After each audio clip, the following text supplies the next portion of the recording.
बारे में बेटा देखो, आप सामने थोड़ा थोड़ा ध्यान दो, चिन्ह चिन्ह। ऊर्जा संरक्षण का नियम,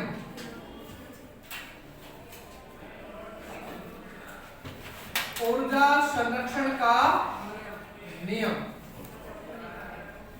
देखो कहता क्या है कि भाई ऊर्जा को ना तो आप उत्पन्न कर सकते हो और ना ही उसे आप नष्ट कर सकते हो, केवल इतना कर सकते हो आप कि एक रूप से दूसरे रूप में बदल दो।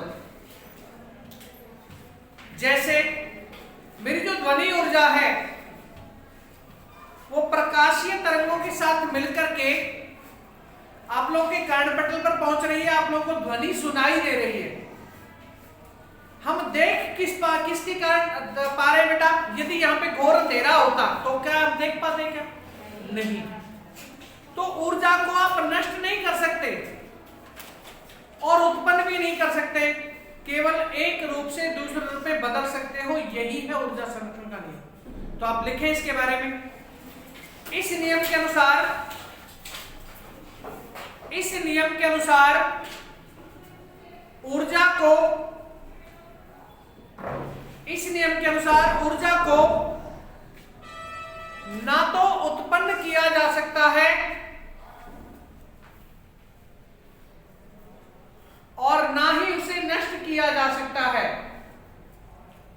इस नियम के अनुसार ऊर्जा को ना तो उत्पन्न किया जा सकता है और ना उसे नष्ट किया जा सकता है, केवल एक रूप से दूसरे रूप में परिवर्तित किया जा सकता है, केवल एक रूप से दूसरे रूप में परिवर्तित किया जा सकता है।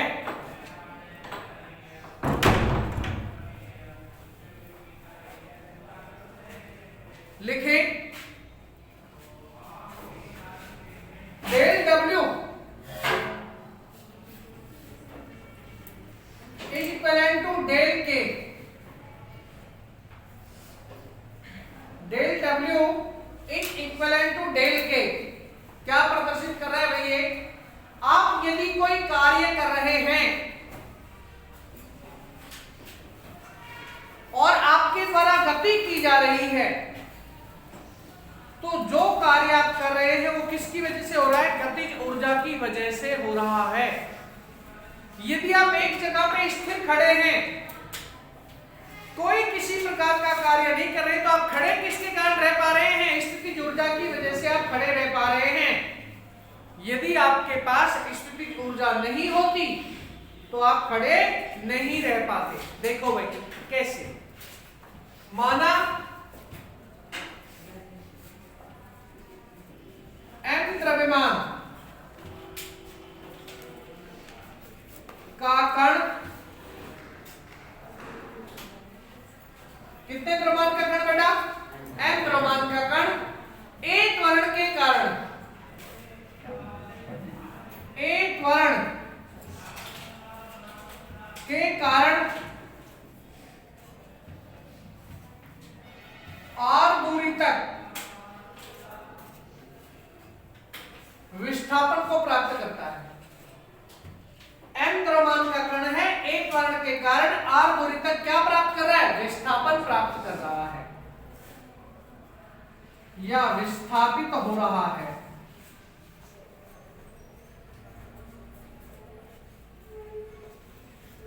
तो फिर अब इसको हम इसके रूप में ऐड करें, कार्य का सूत्र क्या हो जाएगा बेटा? F डॉट R हो जाएगा, क्योंकि बल गुणा बल की दिशा में विस्थापन बराबर कार्य, राइट? इज इक्वलेंट टू, बेटा गति कर रहा है क्या नहीं कर रहा है? भाई एक जगह से दूसरी जगह पे पहुंच रहा है तो गति तो की है ना उसने। m द्रव्यमान का कण है, r दूरी तक विस्थापित हुआ है, अर्थात m v स्क्वायर अपॉन में r कितना बेटा? Sorry mv square, 1/2 mv square, sorry 1/2 mv square. कार्य को आप बदल सकते हैं, चूंकि F बराबर माप ma, इसलिए एम ए आर बराबर mv² अपॉन में 2। वापस से वही समीकरण मिल जाएगी, कितनी मिलेगी? कार्य का सूत्र क्या है? बल गुणा बल की दिशा में विस्थापन। बल का सूत्र क्या है? F बराबर ma। तो फिर यहां मैं लिख सकता हूं कि W बराबर K। डेल चाहूं तो लगाऊं और नहीं चाहूं तो नहीं लगाऊं। एक एग्जाम्पल, पहला एग्जाम्पल अपने को ये करना होगा, लेकिन अभी आप ध्यान दीजिए। अब मान लीजिए कि आपके पास कोई स्प्रिंग है। क्या है? आपके पास कोई स्प्रिंग है। वो मानो कि स्प्रिंग आपकी ये है। इसकी 3 स्थितियां उत्पन्न करता हूं बेटा।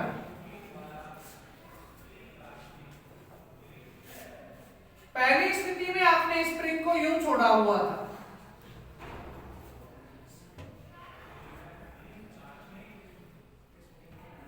यहां अपने इस स्प्रिंग से ये m द्रव्यमान का मास बांधा हुआ था। आपने इस पर F पर लगा करके खींचा भी था इसे। यहां दिखा देता हूं मैं F। स्प्रिंग नियतांक K है बेटा। स्प्रिंग नियतांक स्मॉल k है, कैपिटल K नहीं है, ध्यान रखना। आप जैसे ही से इस F बल को हटाएंगे वैसे स्प्रिंग क्या करेगी? वापस से मुड़ेगी ना, विस्थापित वापस से होगी। अर्थात दूसरी स्थिति आपकी ऐसी आ सकती है, आपका जो पिंड है स्मॉल m द्रव्यमान का वो यहां पहुंच जाएगा। यदि हम इन दोनों स्थितियों के बीच में विस्थापन को देख लें तो अपना काम बन सकता है। दोनों के बीच में विस्थापन कितना है बेटा? x है। कितना है? x है। फिर वापस से फिर से इस पर विपरीत दिशा में बल लगेगा और ये स्प्रिंग फिर से आगे बढ़ जाएगी। स्प्रिंग टूट मत गई, आगे भी बढ़ जाए, सॉरी स्प्रिंग बढ़ेगी, टूट मत। ये लो भाई, ये 3 अलग अलग स्थितियां दिखा दी आपके सामने के नियतांक वाली स्प्रिंग की। तो कौन सी गति कर रही है बेटा? ये दोलनी गति कर रही है। कौन सी गति कर रही है? दोलनी गति कर रही है। और दोलनी गति में भी इस स्प्रिंग की ऊर्जा कैसी रहेगी? कंजर्व्ड रहेगी, मतलब संरक्षित रहेगी। अब अपन आगे अभी देखेंगे इसको। बाकी तो अभी आप एक काम करो, इसका स्प्रिंग की गति में पहले लिखो बेटा, चित्र को पेंडिंग में छोड़ो अगर किसी ने नहीं बनाया हो तो। स्प्रिंग की गति में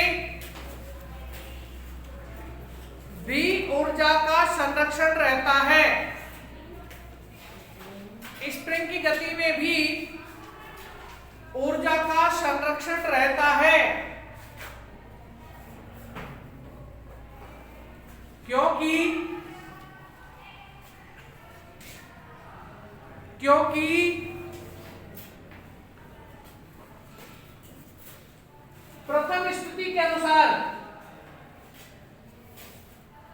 प्रथम स्थिति के अनुसार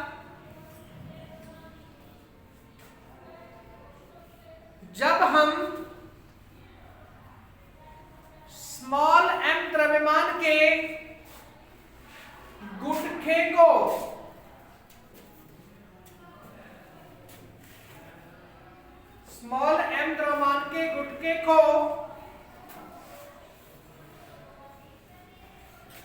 स्प्रिंग से बांधते हैं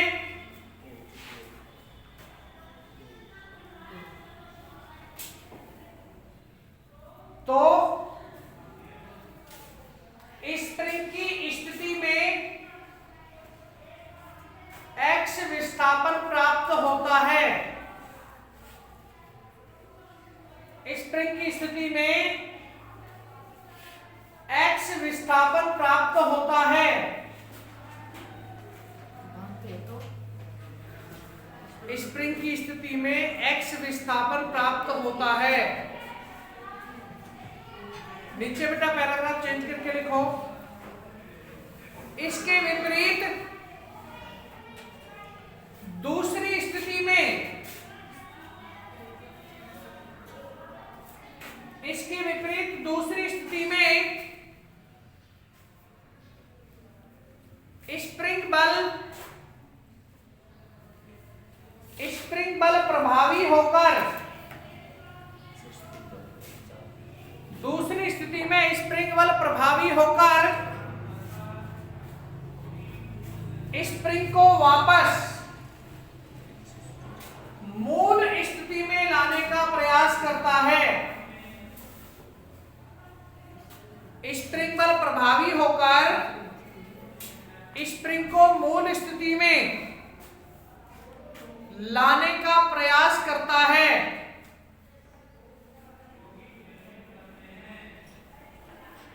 अर्थात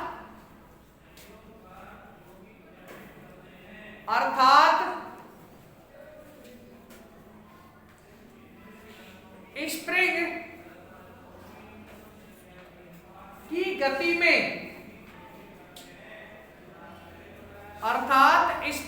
गति में, ऊर्जा संरक्षित रहती है।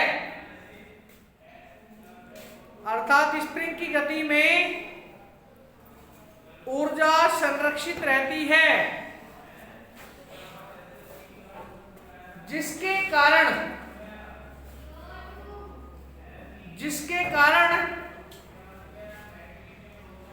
धनात्मक व ऋणात्मक विस्थापन,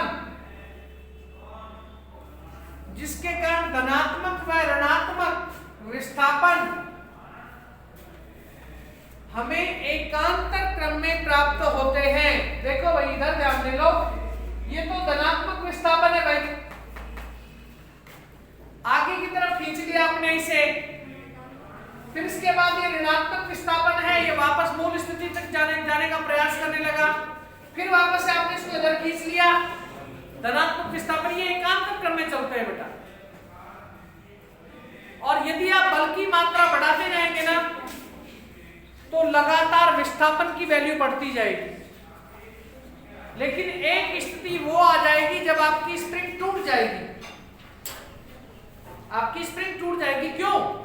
क्योंकि जब आपके द्वारा लगाया गया बल अधिक हो जाएगा तो स्प्रिंग बल उसको बर्दाश्त नहीं कर पाएगा, उसे सहन नहीं कर पाएगा।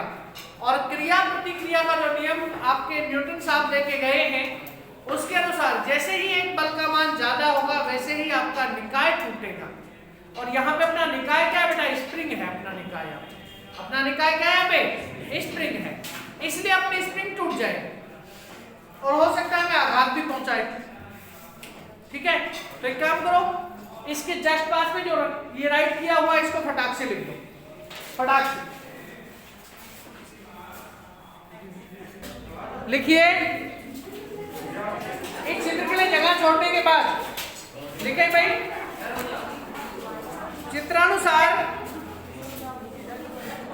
चित्रानुसार माना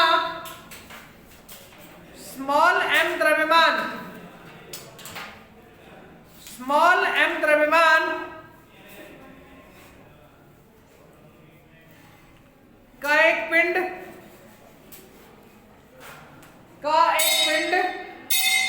पृथ्वी तल से स्मॉल h ऊंचाई पर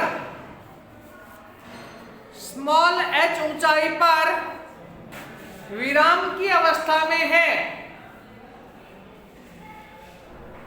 स्मॉल h ऊंचाई पर विराम की अवस्था में है। इस अवस्था में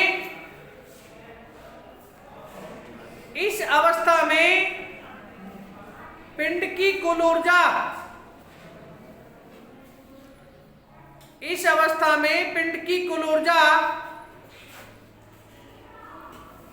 उसकी गतिज तथा स्थितिज ऊर्जाओं के, पिंड की कुल ऊर्जा उसकी गतिज तथा स्थितिज ऊर्जाओं के योग के तुल्य होगी। अर्थात E बराबर समीकरण संख्या 1 नाम ले लो बेटा इसे लिख करके। में पिंड की कुल ऊर्जा जो है उसकी गतिज और स्थितिज ऊर्जाओं के योग के तुल्य होगी। क्योंकि यहां पिंड गति नहीं कर रहा है बेटा, पिंड क्या नहीं कर रहा है, गति नहीं कर रहा है, इसलिए चूंकि पिंड विराम में है, विराम में है,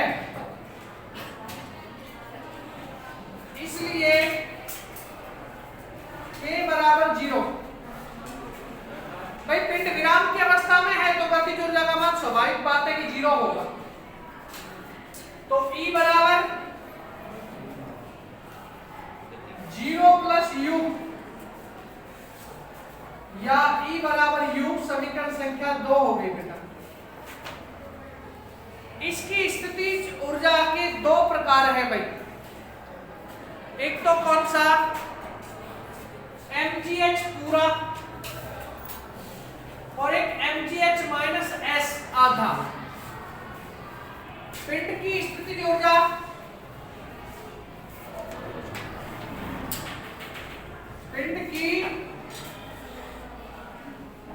स्थितिज ऊर्जा U बराबर mgh minus s, mgh minus s। भैया h माइनस s क्यों किया मैंने, बता सकते हैं क्या आप, है भाई, ऐसा क्यों किया मैंने, क्योंकि अर्धविराम की स्थिति है, आधे में लटकी हुई है आपकी जो वस्तु है वो, तो फिर पिंड का वेग बता सकते हैं कि मेरे को आप, पिंड का वेग क्या होगा, कैसे निकाल सकते हैं हम इसके वेग को। गति की तीसरी समीकरण आपको याद होनी चाहिए,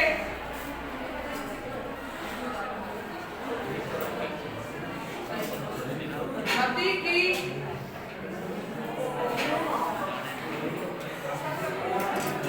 तीसरी समीकरण से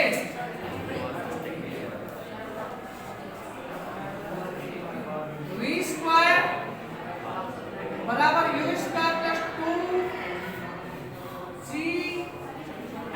बेटा यहाँ पे s स्थिति है इसलिए से s लिखना पड़ा, u का मान 0, u बराबर 0, u क्या बेटा यहाँ पे प्रारंभिक वेग है, यहाँ इस समीकरण में तो ये प्रारंभिक वेग है,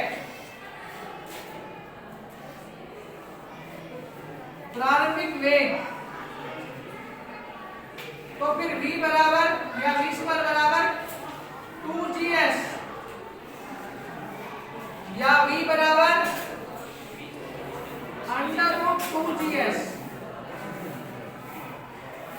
समीकरण हो जाएगी 4। लिखो बेटा, फटाफट लिखते चले जाओ, यहां तक लिख लिया, फटाफट लिखो बेटा, यहां तक लिखिए जल्दी से।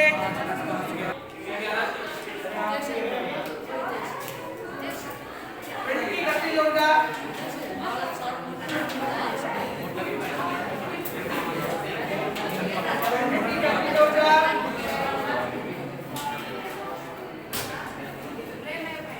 के बराबर 1/2 mg स्क्वायर से, बेटा v का मान ये वाला का मान है ना, ये इसमें रख देंगे, k बराबर 1/2 m गुणा, बेटा या तो v पर रूट है और वहां पे क्या अपने पास स्क्वायर है, तो रूट और स्क्वायर एक दूसरे को कैंसिल कर देंगे, तो 1/2 m गुणा 2gs, 2gs 2 से 2 कट जाएगा, 2 से 2 कट जाएगा, तो k बराबर mgs, समीकरण हो गई अपनी ये 5। पहली समीकरण पर ध्यान दें, इस पर इस समीकरण में सबके मान रख दो। ई का मान ई बराबर के का मान आपके पास mgs हो गया, mgs। u का मान आपके पास ये रहा plus mg h minus s। t बराबर mgs प्लस में mgh माइनस में mgs। mgs से mgs कैंसिल बेटा। स्टार्टिंग में आप लोगों ने सभी ने बताया था कि इसकी ऊर्जा किस रूप में होगी, mgh के रूप में होगी। तो लास्ट में किस रूप में बच रही है, mgh के रूप में बच रही है। E बराबर mgh। इस तरह से यहाँ ऊर्जा कैसी है, संरक्षित अवस्था में है। जो प्रारंभ में आपने इसको ऊर्जा दी थी वही सारी की सारी ऊर्जा इसकी एट लास्ट भी बची हुई है। That's all. आज के लिए बस इतना ही काफी है।